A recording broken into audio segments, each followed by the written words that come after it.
قال النبي صلى الله عليه وسلم العلماء ورثة الأنبياء فإن الأنبياء لم يورثوا دينارا ولا درهما وإنما ورثه العلم فمن أخذه أخذ بحظ وافر أو كما قال عليه الصلاة والسلام.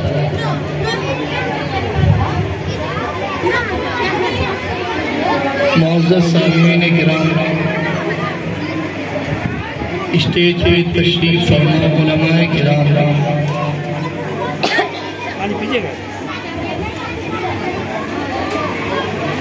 قرآن کریم کی ایک آیت کا ایک ٹکڑا ابھی آپ کے سامنے میں نے پڑھا ہے اور آپ صلی اللہ علیہ وسلم کی ایک حدیث پڑھی ہے. ان دونوں کا تعلق علم سے ہے. انسان کمال کے معراج کو اس وقت حاصل کرتا ہے جب وہ علم سے آراستہ ہوتا ہے. ایک انسان اور حیوان کے درمیان، جانور کے درمیان فرق اور امتیاز کی چیز صرف علم ہی ہے. علم ایک ایسا سرمایہ ہے، ایک ایسا جوہر ہے اور اتنی عظیم اور لاسانی چیز ہے جس کی عظمت، شرافت اور اس کی وحدت اور انفرادیت کے پیش نظر اللہ رب العزت نے حضرت آدم علیہ السلام کو فرشتوں سے سجدہ کروایا. آپ نے بارہا یہ واقعہ سنا ہوگا. اللہ رب العزت نے تخلیق کائنات کا جب ارادہ فرمایا تو فرشتوں سے اللہ رب العزت مخاطب ہوئے اور اللہ نے ارشاد فرمایا، فرشتوں اس زمین کے اوپر میں ایک نائب اور خلیفہ بنانا چاہتا ہوں. آپ اس بات کو پہلے یاد رکھیں کہ خلیفہ بنانے کا یہ مطلب نہیں کہ میرے اندر کرنے کی سکت نہیں تو میں اس لیے نائب بنا رہا ہوں یا میں ناقص ہوں اس لیے نائب بنا رہا ہوں، بلکہ خلافت جہاں ان تمام وجوہات کی وجہ سے وجود میں آتی ہے وہی خلافت اس وجہ سے بھی وجود میں آتی ہے تاکہ میں اپنے آپ کو پہچانواؤں اور لوگوں کو بتلاؤں کہ میری ذات کیا ہے. یہی وجہ ہے کہ ایک دوسری حدیث جسے بعض حضرات نے ضعیف تک کہہ دیا،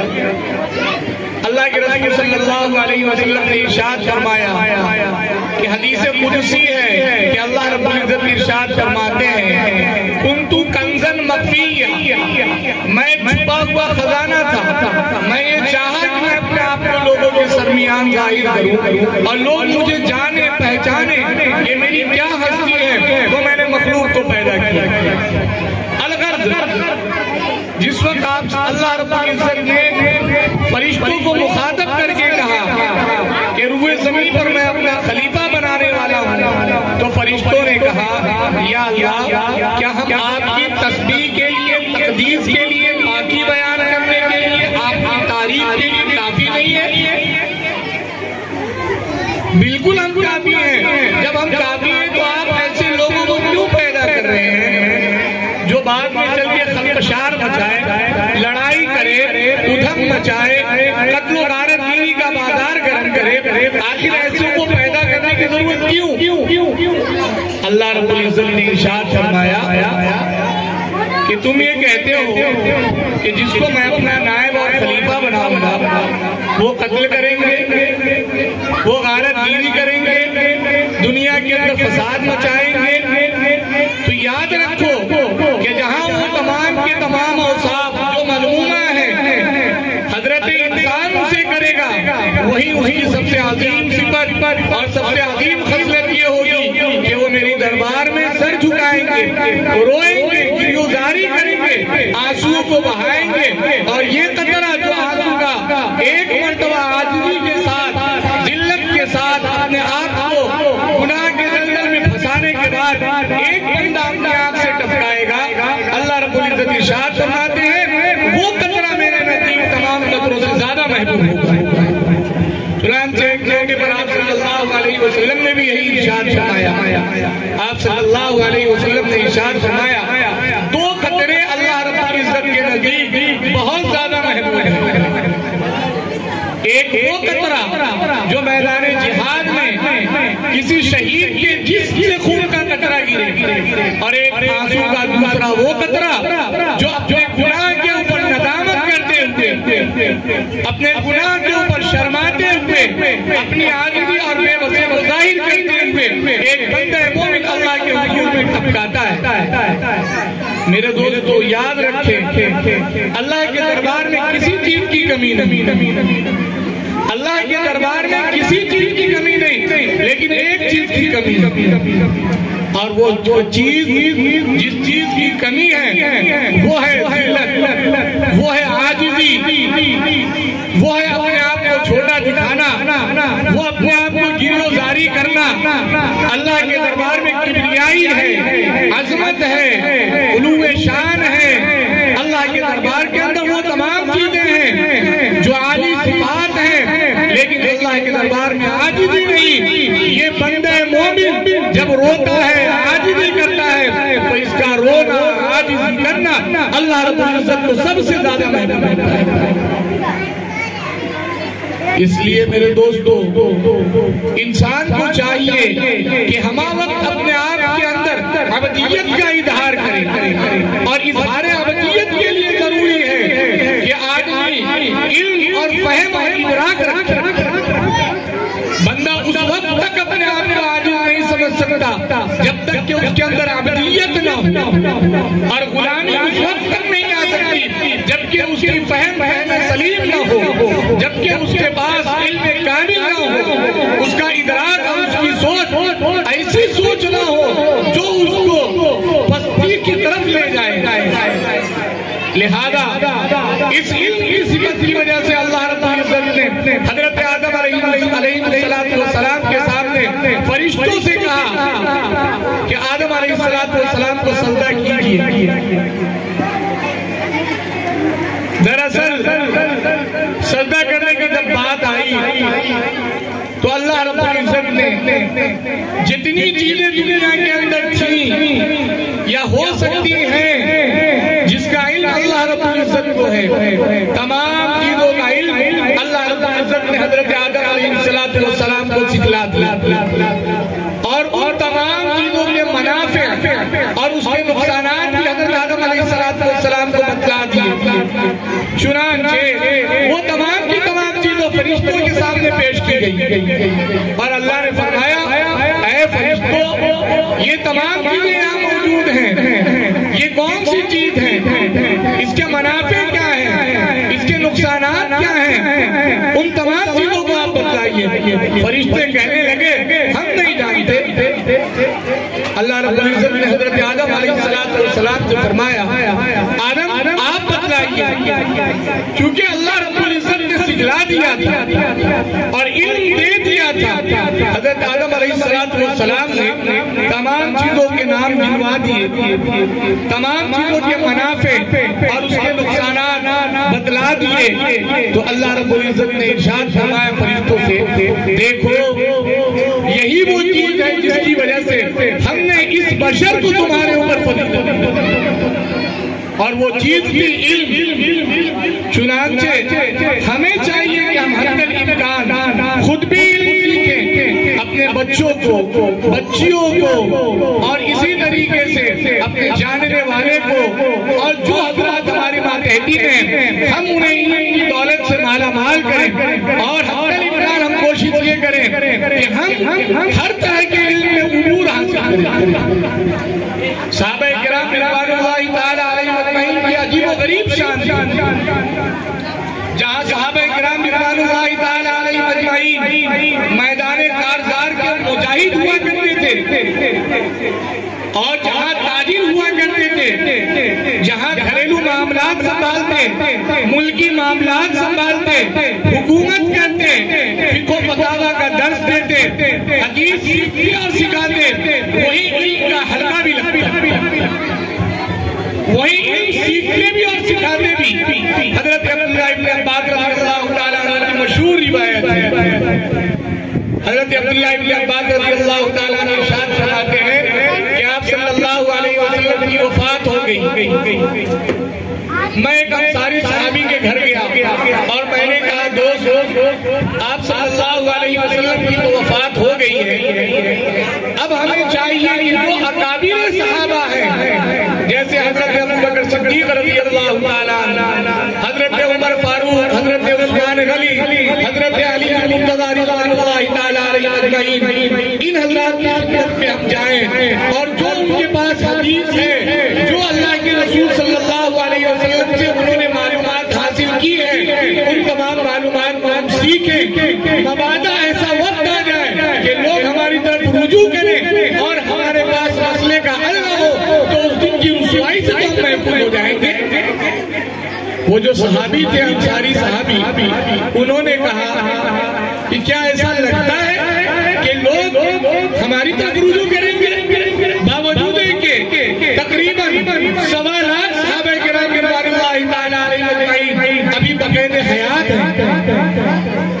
حضرت عبداللہ ابن عباس رضی اللہ تعالیٰ عنہ نے ارشاد فرمایا کہ جی ہاں، ممکن ہے یہ کہ بعد کے زمانے میں لوگ آئیں اور وہ ہم آپ ہی کی طرف متوجہ ہوں، لہذا ہمیں چاہیے کہ ہم علم حدیث کو سیکھیں، اکابرین صحابہ سے ہم سے بولیں اور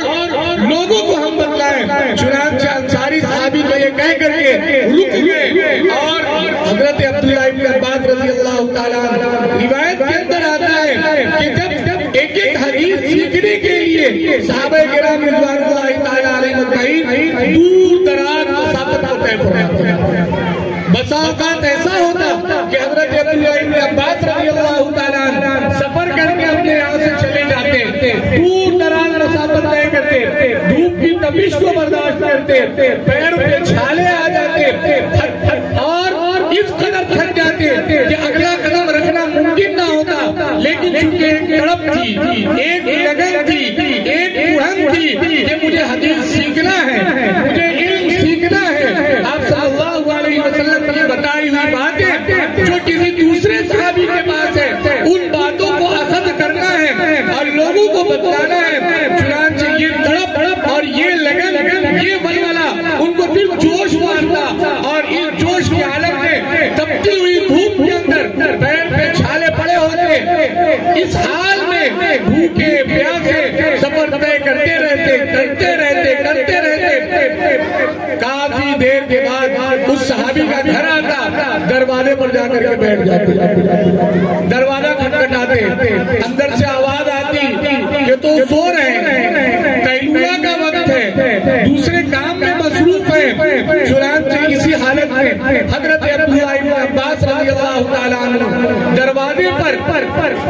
سو جاتے، عرب کی تپتی ہوئی دھوپ اور اس کے ساتھ ساتھ تپتا ہوا ریت اور تیز و تند ہوا وہ اس قدر چلتی کہ تپتے ہوئے ریت سے پورا میرا چہرہ اور پورا جسم اور پورا کپڑا بالکل گرد آلود ہو جاتا۔ حضرت عبداللہ ابن عباس رضی اللہ تعالیٰ عنہ ارشاد فرماتے ہیں حالت یہ ہو جاتی کہ کان کے اندر ریت بھر جاتے، ناک کے اندر ریت بھر جاتے، بال کا نام و نشان سے پورے سر میں ریت بھرے ہوئے ہیں، لیکن حالت یہ ہے کہ علم کی طلب کے لیے جگہ کو چھوڑنا گوارا نہیں کیا۔ یہاں تک کہ خود وہ محدث اٹھتے، خود وہ صحابی اٹھتے اور اٹھ کر کے باہر آتے اور کہتے کہ اے رسول اللہ صلی اللہ علیہ وسلم کے بھتیجے، آپ کہہ دیتے ہم آپ کے پاس خود نکل کر کے آ جاتے، آپ نے کیوں ایسی تکلیف برداشت کی؟ حضرت عبداللہ ابن عباس رضی اللہ تعالیٰ عنہ ارشاد فرماتے ہیں تو میں اس وقت جواب دیتا مجھے علم سیکھنا تھا، یہ میری ذمہ داری تھی، اس لیے میں نے اپنے آپ کو مشقت میں ڈالا۔ میرے دوستو، صحابہ کرام رضوان اللہ تعالیٰ علیہ اجمعین نے ہم تک اس حدیث کو اور اس قرآن کو اور اس علم کو پہنچانے کے لیے اتنی محنت کی، تب جا کر کے یہ علم ہم تک پہنچا ہے۔ اور آج ہمارا حال یہ ہے کہ ہم علم سے خود بھی کوڑے ہیں اور اپنی اولاد کی طرف بھی ہم توجہ نہیں دیتے کہ وہ علم میں سربلند تاکہ جو بھی علم ہو انسان کو سربلندی کرتا ہے، ہمیشہ انسان کو عروج کی طرف لے جاتا ہے۔ آپ جتنے بھی واقعات کو دیکھ لیں، اگر انسان کو کمال حاصل کرنا ہے تو اس کے لیے علم کی ضرورت ہے۔ ایک بادشاہ عالم کی چوکھٹ پہ آئے گا، لیکن ضروری ہے کہ اس کے لیے علم۔ تابعین کے زمانے میں ایسے واقعات بخوبی ملتے ہیں۔ حسین بن بشیر رحمت اللہ علیہ ایک عظیم تابعی ہے، بخارا میں پیدا ہوئے، بغداد میں جا کر کے انہوں نے پرورش پائی۔ بغداد کے اس وقت قاضی القضات یعنی بڑے جج وہ تھے ابو شیبہ رحمت اللہ علیہ۔ ان کے درس میں روزانہ حسین بن بشیر جایا کرتے اور علم سیکھا کرتے، حدیث سیکھا کرتے۔ حسین کے والد بشیر تھے، ان کا مشغلہ تھا وہ دنیاوی کام کیا کرتے تھے۔ بعض لوگوں نے کہا کہ وہ موچی تھے اور بعض لوگوں نے کہا کہ وہ دھوبی تھے۔ یہ دو پیشہ تو ہے، آپ غور کریں ہمارے معاشرے میں انتہائی کمتر اور انتہائی گھٹیا درجے کا پیشہ شمار کیا جاتا ہے۔ اس وقت حضرت حسین رحمت اللہ علیہ کے والد بہت زیادہ کسب پرسی کے عالم میں تھے۔ یہ حالت نہیں تھی کہ اپنے بیٹے کو طالب علم بنوائیں، ایسی حالت نہیں تھی کہ کسی محدث کے درس میں اس کو بھیجیں، بلکہ فاقہ تک کی ان کے گھر میں نوبت آ گئی تھی۔ تاریخ بغداد کے اندر واقعہ یہ لکھا ہوا کہ حسین رحمت اللہ علیہ اپنے والد کے پیشہ کو چھوڑ دیے اور حضرت ابو شیبہ رحمت اللہ علیہ کی درگاہ میں آ کر کے بیٹھے اور اس انہمام کے ساتھ اور اس لگن اور محنت کے ساتھ انہوں نے اخذ علم کیا اور حدیث کو سیکھا کہ استاد ابو شیبہ ان کے اوپر گرو کرتے تھے اور فخر محسوس کرتے تھے۔ اتفاق ایسا ہوا کہ ایک مرتبہ حضرت حسین رحمت اللہ علیہ کی طبیعت خراب ہو گئی، درسگاہ میں وہ حاضر نہ ہو سکے۔ اب ابو شیبہ رحمت اللہ علیہ نے انتظار کیا، شاگردوں سے پوچھا کہ آخر کیا ہوا، حسین آئے کیوں نہیں؟ شاگردوں نے بتایا ان کی طبیعت خراب ہو رہی ہے۔ چنانچہ استاد محترم جو اس وقت بغداد کے جج تھے اور تمام ججوں کے سردار تھے، وہ خود اٹھے، طالب علموں کا قافلہ اٹھا اور حضرت حسین بن بشیر رحمت اللہ علیہ کے دروازے پر آ پہنچا۔ ان کے والد نے جب دیکھا کہ جج اور قاضی القضات میرے دروازے پر آ پہنچے ہیں تو گھبرا گئے،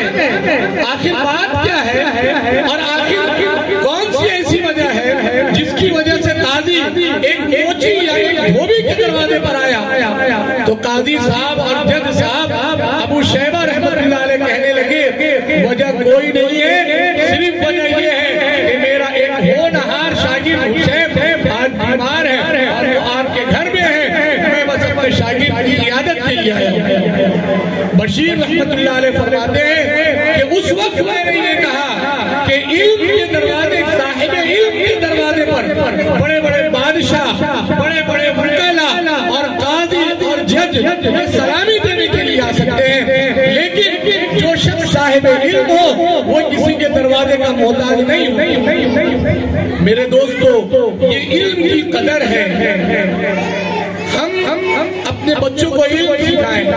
لڑکیوں کو علم سکھائیں، لڑکوں کو ہم علم کی تعلیم دیں۔ حضرت ابو سعید خدری رضی اللہ تعالیٰ عنہ کی روایت ہے،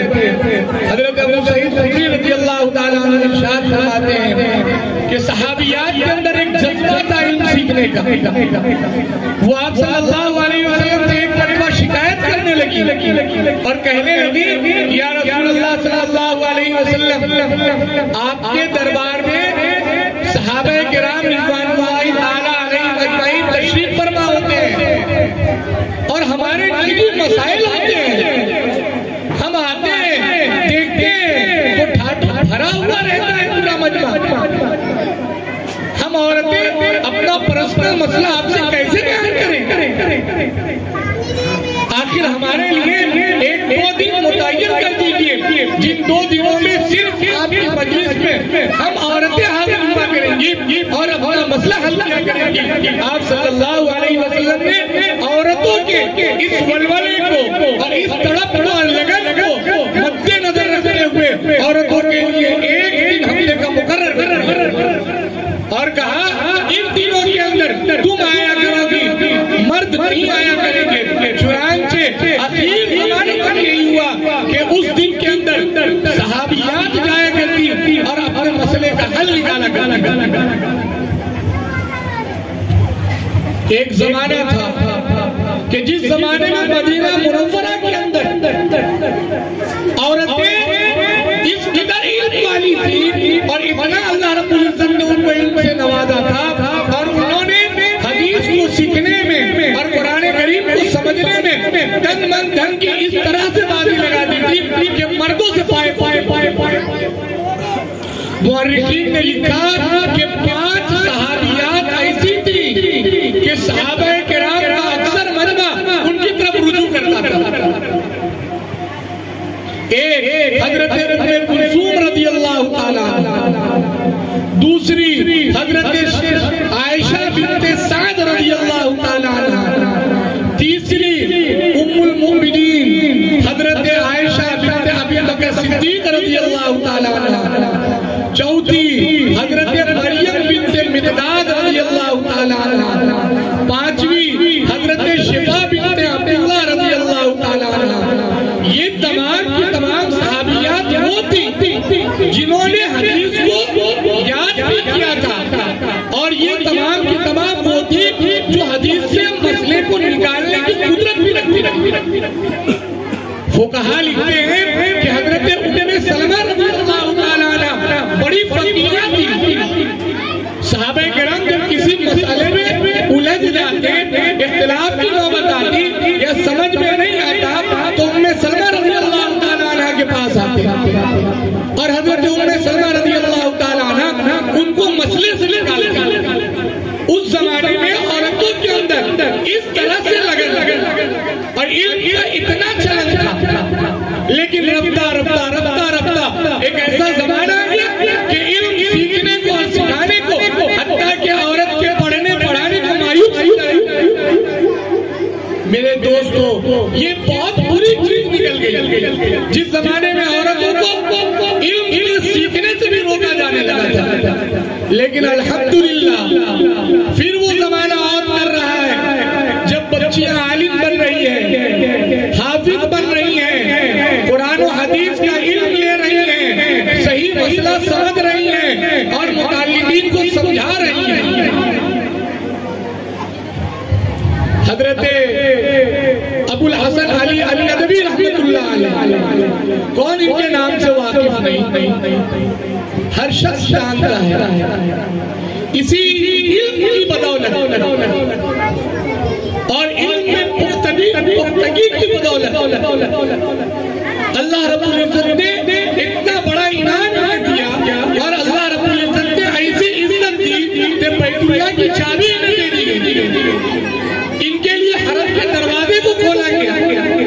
یہ صرف علم کی بدولت اور کوئی دوسری چیز نہیں تھی۔ حتیٰ کہ ایک زمانہ ایسا بھی آیا علی میاں ندوی رحمت اللہ علیہ پر کہ رائے بریلی سے دلی جا کر دلی سے واپس آنے تک کا کرایہ ایسی کرسی کی حالت بھی تھی۔ آپ کو معلوم ہوگا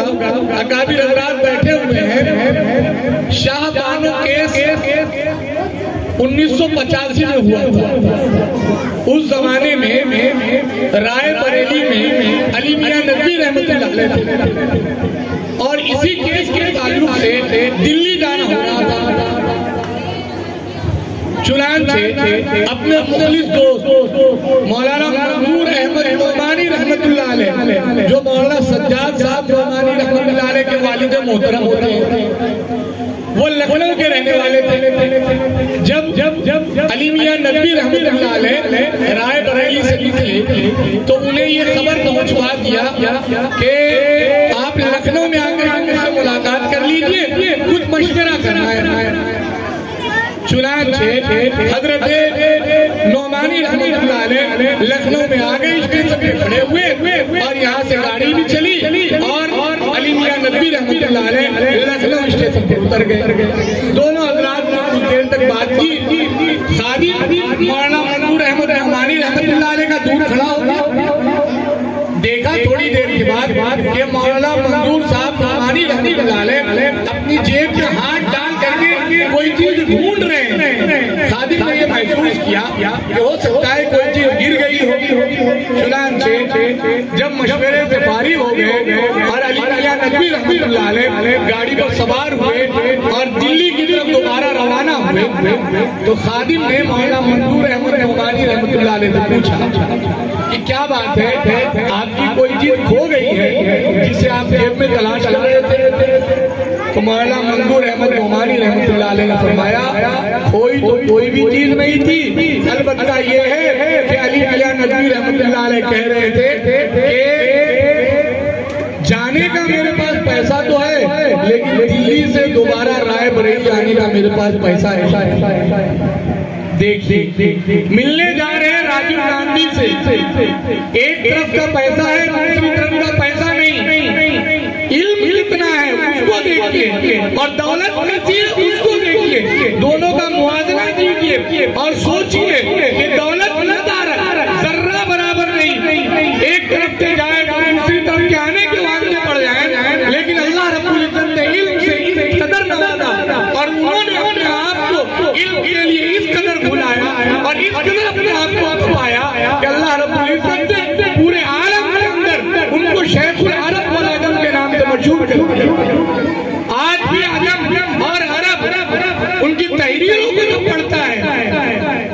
اور انہوں نے جو باتیں کہی ہیں اور جو کتابیں انہوں نے لکھی ہیں، جب ان کتابوں کا مطالعہ کرتا ہے کوئی عالم جاننے والا تو یہ کہتا ہے کہ یہ خدا کی طرف سے ودیعت زیادہ چیز تھی جو علی میاں ندوی رحمت اللہ علیہ کو اللہ رب العزت نے اپنی طرف سے عطا فرمائی تھی۔ میرے دوستو یہ علم ہی کا کمال تھا، جیب میں کچھ نہیں، راجیو گاندھی کھڑا ہے ملاقات کرنے کے لیے۔ یہی نہیں، آپ جانتے ہیں آزادی کے بعد تیسرے صدر جمہوریہ ہوئے ہیں ذاکر حسین۔ یہ ذاکر حسین کوئی بہت بڑے آدمی نہیں تھے، ذاکر حسین کوئی بہت مالدار آدمی نہیں تھے، بلکہ وہ بھی غریب گھرانے سے تعلق رکھتے تھے، لیکن علم کی وجہ سے ماہر تعلیمیات تھے، ماہر معاشیات تھے اور ان کو ایک درد حاصل تھا تعلیم کے اوپر، معاشی امور کے اوپر ان کو گرفت کی اور پکڑ تھی۔ اللہ رب العزت نے اس گرفت اور پکڑ کی وجہ سے ہندوستان کا مسلمان سب سے پہلے صدر بنا۔ میرے دوستو یہ جو علم ہے یہ عظیم شان چیز ہے، اللہ رب العزت اس علم کے ذریعے خوب ترقی عطا فرماتا ہے۔ میں یہ نہیں کہتا کہ آپ اپنے بچے کو صرف مدرسے ہی کی چوکٹ تک رکھیں، مدرسے اول ترجیح نہیں، تاکہ عقیدے کی حفاظت ہو سکے اور ثانوی درجے میں آپ دنیاوی علوم کو ترجیح دیں۔ آپ اپنے بچے کو ہر ممکن کوشش کریں اعلیٰ تعلیم دیں، بالکل ایسی تعلیم دیں کہ وہاں پر دوسرے سرنی کو ہو جائے،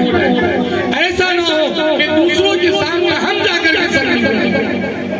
آج دیکھ لیجئے غیروں نے علم حاصل کیا، غیروں نے ترقی کی اور ترقی ایسی ویسی نہیں کی، اتنی ترقی کی کہ آج نیچے سے لے کر کے اوپر کا پورا عملہ یہ اپنے علم کی وجہ سے کرسی سنبھالے ہوئے۔ مسلمان کس جگہ پر؟ حالانکہ مسلمان کی سب سے پہلی تعلیم یہی تھی، اللہ رب العزت نے سب سے پہلے جو وحی نازل کی اس میں اللہ رب العزت نے ارشاد فرمایا